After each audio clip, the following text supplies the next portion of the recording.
So, what was your inspiration for writing Hell Don't Last Always? Hell Don't Last Always, I was actually inspired by God. And the reason why I say that is because of the way that the book came to me. I have to explain. After writing I'm Catching Hell, I was getting a lot of questions, and the responses from my readers was what happened to certain and specific characters. And actually, I started to envision and see the scenes as to what happened to these characters, and specifically the wife. So it was like a one Wednesday, I was talking to someone that was very dear to me, and I was telling her that I'm getting a lot of people asking me what happened to the wife from I'm Catching Hell. What happened to her? Because they wanted more. And I actually told her that I envisioned her waking up in a mental hospital because she attempted suicide. And I told her that I see a group of people and they're all standing around, they're all actually in a circle, and they're all telling their stories as to how they became patients in the mental hospital. And I told her there was something with a pregnancy, but I couldn't figure that out.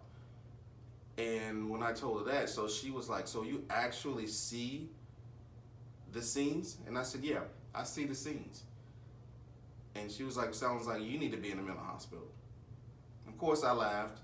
So that was Wednesday. Friday morning, something woke me up approximately 2:11 a.m. And it was something that was talking to my spirit. Can't tell you if it was voices, but it was something that was just talking to my spirit, and over and over and over, it was telling me to talk to this specific person. Talk to, we'll call her Jane Doe. It was like, talk to Jane Doe, talk to Jane Doe. It was like this for me.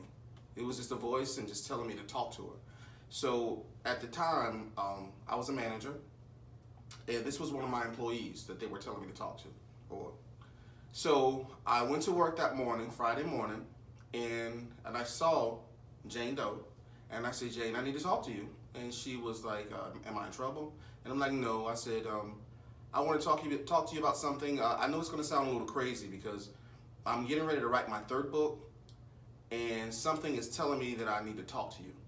And I said, the specific character that I see, she actually woke up in a mental hospital because she attempted suicide. So Jane was like, well, that happened to me, Greg. And of course I was like, really? And she's like, yeah, it did. She said, it happened to me. Now, I have to mention that she's Caucasian. So Jane actually told me, she said, I woke up in the mental hospital, and they had taken my bra and my drawers. These are her words. And she said there was a black girl in the room with me. And she said, the black girl asked me, what did you do to get here? And she told the girl, I tried to kill myself. So she said, she asked the black girl, what did you do to get here? And the black girl said, well, I tried to kill myself too, but I'm pregnant. So I was blown away at that point. So she said, the black girl asked her, do you believe in God? And she said, I do believe in God, but I think God's forsaken me because I don't think he's been with me, because for the past few months I've been catching hell. And of course I had chills by that point because I'm Catching Hell was my second book. So she said they made an announcement over the PA system that they were serving breakfast. And she said, she told the black girl, I'm not going out there like this because all I have on is this gown. I feel like I'm naked.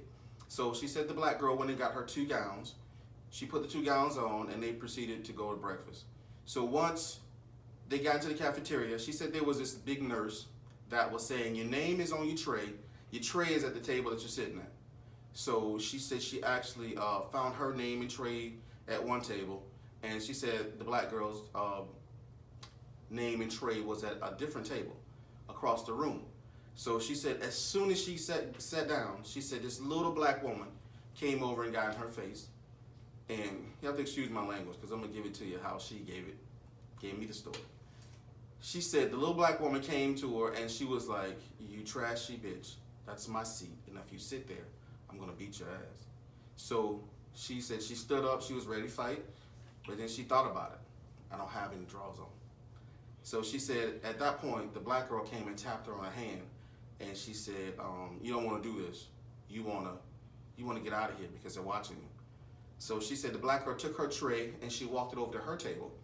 And she said as soon as she got ready to sit down again, she said the little black woman came over to her again. And she was like, I want to know what's so special about you. And she was like, lady, what are you talking about? And she said, what's so special about a trashy bitch like you? So she said, lady, what are you talking about? She said, I want to know, why is he here for you? Why is he here specifically for you? And she said, who's here for me? And she said the little lady looked next to her and pointed. She said, Jesus, he's standing right there.